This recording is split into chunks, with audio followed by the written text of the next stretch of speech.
Hey, ELE 112. Finally, something other than Chapter 8. We're going to talk about Chapter 7-3, which I think we already covered it when we did series parallel circuits earlier in the semester. I just wanted to put a video up here just in case you needed a lifeline and needed some reaching out.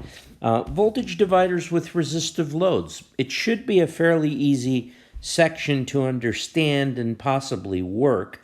But here's the circuit that you can see out there right here. And this circuit is essentially a series circuit.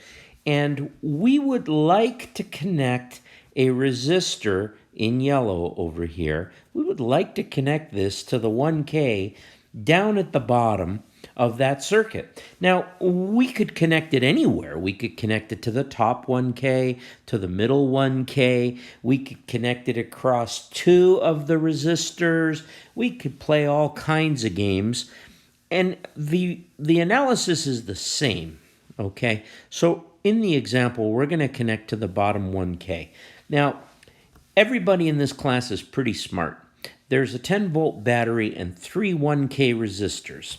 So this particular resistor right here where the blue arrow is going to get 3.33 volts, right? Just because of voltage division, and the three resistors are the same. Now, in your homework, if the three resistors are not the same, you're going to have to do a little more work. You're going to have to use Ohm's law. You're going to have to use current divider, voltage divider, whatever, Kirchhoff's, whatever you need to use to get the job done. So, given that our three resistors are 1K each, we know the last one gets 3.33 volts. It don't get better than that. That resistor never sees 3.33 again if you plug anything in parallel with it. It's called circuit loading.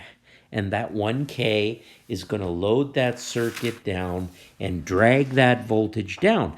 Now, how far is it going to go? It really depends on how big RL is. As it says there in the middle of the page, if your resistor is large in ohms, you have no loss in the circuit function. But if you plug in 1K, 100 ohms, 300 ohms, the voltage shifts very, very quickly. So let's take a look at the circuit here in green. And we see through our assumptions that there is 3.33 volts there.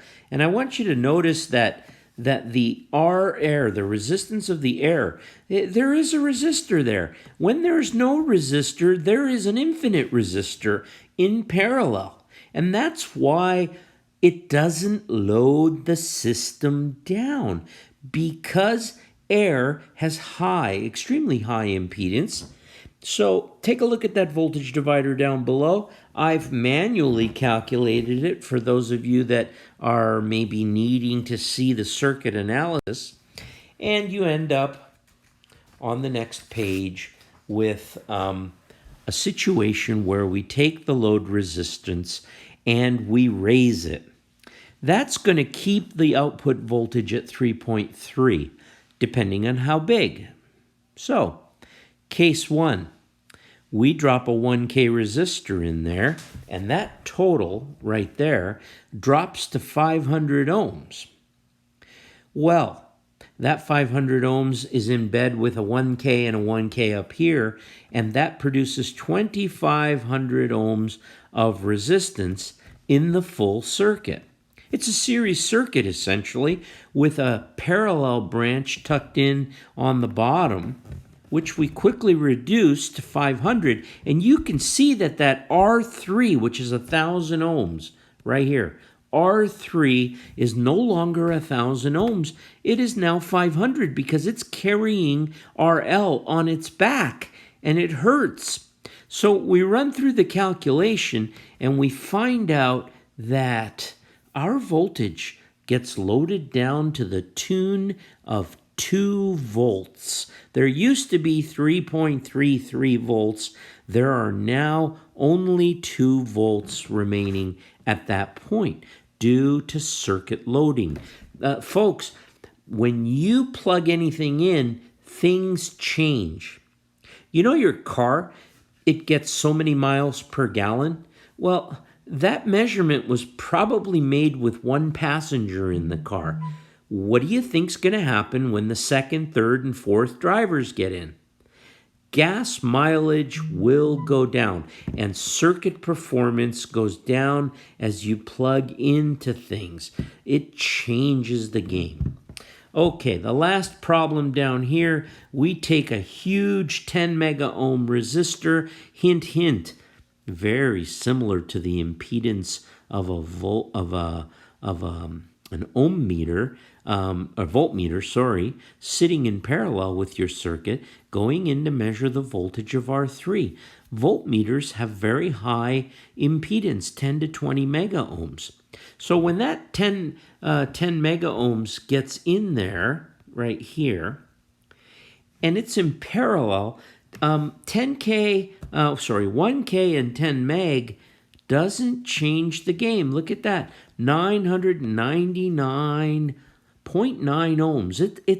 It's acting, the circuit is acting like the load isn't even hanging in there. So our output voltage, which is developed across the load, is stable at approximately 3.33.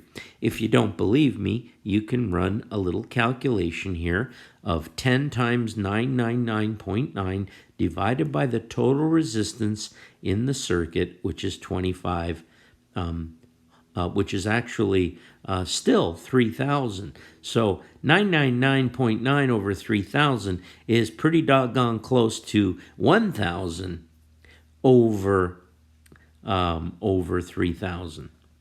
All right? So anyway, thanks again for listening.